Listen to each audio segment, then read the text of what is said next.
A Harvard physicist is touting an out-of-this-world discovery near Papua New Guinea. It's being described as the first alien objects ever found on Earth. A meteor-like object said to have crashed into the ocean back in 2014, but wasn't recovered until recently.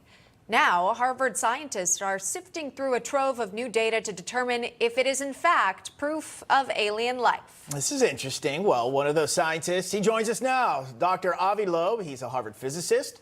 He's the director at the Institute for Theory and Computation at Harvard University and the head of the Galileo Project. He's also the author of Interstellar, the search for extraterrestrial life in our future in the stars. Doctor, welcome to National Report here. I'll tell you what, some people might not believe what you're about to tell us here, but you say it's from interstellar space, or you believe it to be. Explain why. Well, first of all, the speed of this object was too large for the sun to bind it gravitationally. So from that, we inferred that it came from outside the solar system. But moreover, we went there to the explosion site of this meteor from about a decade ago. It was detected by US government satellites. And amazingly, we were able to find the molten droplets from the surface of this object when it was exposed to the immense heat from the fireball that it generated as it went through the atmosphere. And those tiny droplets, roughly the size of a grain of sand each, we collected 700 of them, brought them back to Harvard University, and analyzed their composition. And lo and behold, the composition was very different than solar system materials.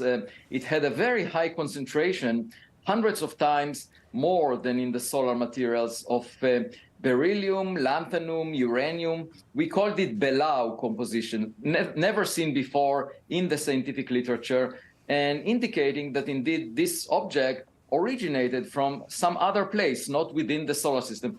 For the first time in history, scientists were able to analyze such materials from outside the solar system that were part of a big object.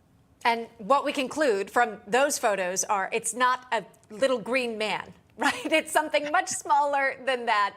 And you know, Doctor, it comes at a time when we've heard testimony before Congress, by the way, from a former Intel official who said that the U.S. had recovered non-human biologics from a UFO crash site. So it is interesting timing that this is all coming out to light. Although, again, you discovered this sort of a few years ago. There's an article that has a quote of yours where you say, aliens have visited Earth and it's no joke.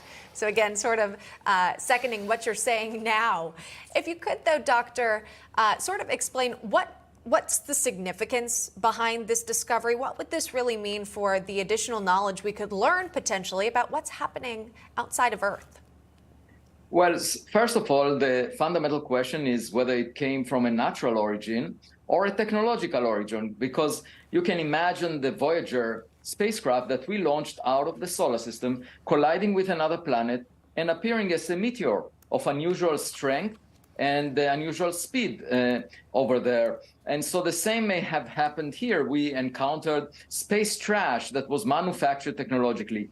To figure it out, we need not just the composition of the material, but also to find a big piece of the object. And that's what we plan to do next in an expedition, to be able to tell whether it was a rock or a technological gadget, because a gadget may have buttons on it.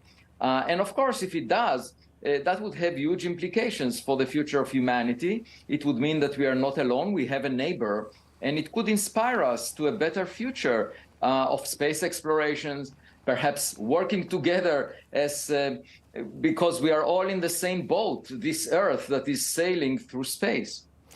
Well, Dr. Loeb, very interesting stuff there, and we'll digest it. I'm sure our viewers will digest, and we'll see what happens next with your exploration there. We appreciate the time.